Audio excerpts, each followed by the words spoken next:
desafiar vocês. Tem até um vídeo na internet em que você acaba pegando um bodybuilder. Então, conta de algumas histórias suas, especificamente, que você teve que colocar o jiu-jitsu em prática e botou o pessoal para dormir, ou pegou um braço, enfim. Conta alguma dessas histórias aí nos primórdios da sua ida para os Estados Unidos ali, e essa ligação sua com o Mestre Rickson, defendendo a bandeira dele e do jiu-jitsu. Na verdade, a minha ida para os Estados Unidos, a minha vinda para cá, aconteceu por um fato assim, até gozado.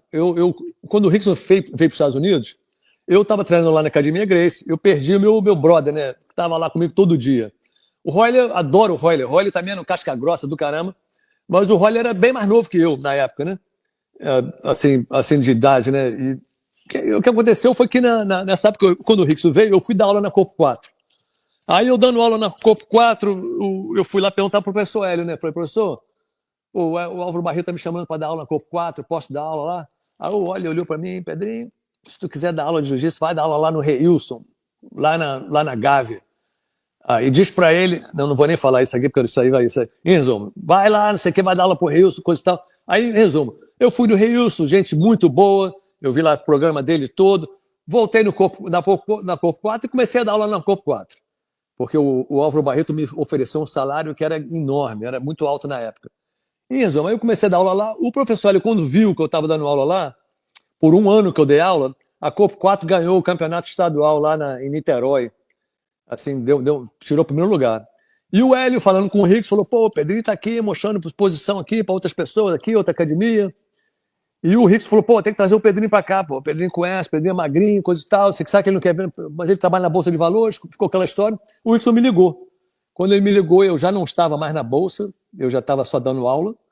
E eu falei, meu irmão, ele me falou, Pedrinho, quer vir para os Estados Unidos? Eu falei, vou. Assim mesmo, bicho. Em 2 semanas eu estava na América. 2 semanas eu fui para os Estados Unidos. E o Hélio veio comigo, a gente chegou junto. E quando eu cheguei lá, eu dormia com o Hélio na garagem. Lá a gente dormia todo dia na garagem. Eu dormi 6 meses na garagem, bicho. Eu e o professor Hélio. E o Limão. Limão também. Mas a tua pergunta era outra também. Eu já dei uma desviada também. É tanta história. Não, então, quando você... desses momentos, né, dos desafios que o pessoal vinha desafiar o jiu-jitsu, para mostrar que a arte deles era melhor, aquela coisa toda, e duvidando, né, desse jiu-jitsu brasileiro ser tão letal, enfim, que eles desafiavam vocês. Conta alguma história, além dessa do bodybuilding famosa, algumas modalidades que você teve que desafiar, e, lógico, no final você acabou levando vantagem. O jiu-jitsu venceu. Foi. Pelo fato de eu ser esse cara magrinho, que eu sempre fui magrinho, o Hélio, na cabeça dele, ele falou, bom, eu preciso trazer um cara magrinho aqui, técnico, que conheça um jiu-jitsu o jiu-jitsu dele, né? O Hélio fazia, o jiu-jitsu dele é diferente de todo mundo. O jiu-jitsu era dele. Aí ele me chamou para cá. Quando ele me chamou, o Rorion, logo em seguida, quando eu botei o pé na América, que foi em maio de 1990, logo no primeiro ano, no ano seguinte, o Rorion ofereceu um desafio de $100 mil para quem batesse no faixa preta de jiu-jitsu. E eu estava sozinho em Utah. Me mudei sozinho para lá. Aí, meu amigo, o pau comeu legal lá, rapaz. Era uma doideira, rapaz. Porque eu morava num apartamento, pobre, né, bicho? Iniciando de América, não tinha dinheiro. Eu dava aula num subsolo, assim, num lugar. E toda hora batia nego na minha porta. Ei, $100 mil. Com a revista, sabe? Estava na Black Belt Magazine. Tinha $100 mil de desafio. Aí espera um pouquinho, meu amigo. Rório, aí, meu irmão, tem um cara aqui, bicho. O cara aqui desafiado, o cara parece um armário aqui, meu irmão, querendo me desafiar aqui. Fala com ele aqui. Aí eu botava lá, a conversa lá, ele falava em inglês lá que eu não entendia nada. Dava o telefone de volta para mim, Pedrinho, não tem dinheiro envolvido não. Passa o cerol no cara aí. E era assim que dava praticamente os desafios. Eu fiz dezenas e dezenas e dezenas de desafios desses. Lá na minha casa, mais de uns 20 entraram na minha casa querendo brigar, todos saíram alunos, todos.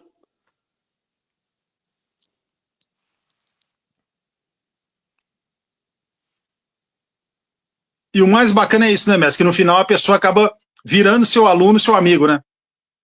Todos viraram aluno, todos viraram amigo. Teve um rapaz que eu estava treinando com ele, eu tinha 2 filhas na época, minhas filhas estavam olhando o desenho animado, Aí o garoto o rapaz era um cara monstruoso, forte, que nem esse Mr. Utah, 240 pounds, só que dessa altão, sabe?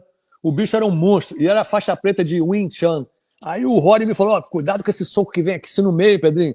O soco vem no meio do Wing Chun. Aí eu agarrei esse bicho, rapaz, e eu tava na minha sala, eu dava aula dentro do meu apartamento, eu tinha uma salinha e tinha que era conjugada com uma outra sala, só que não tinha porta. Eu agarrei esse cara, assim, fiquei pertinho dele, né, para ele não me dar mais soco, e sai mandando, ele saiu correndo, sai andando, eu botei ele de cabeça para baixo, atrás da televisão, onde minhas filhas estavam olhando o cartoon, minha filha estava vendo o desenho animado, eu botei o cara de cabeça para baixo, atrás da televisão. E a minha filha, pai, sai da frente, pai, tá atrapalhando o nosso desenho. Sensacional, mestre. Sensacional. Mestre, agora, última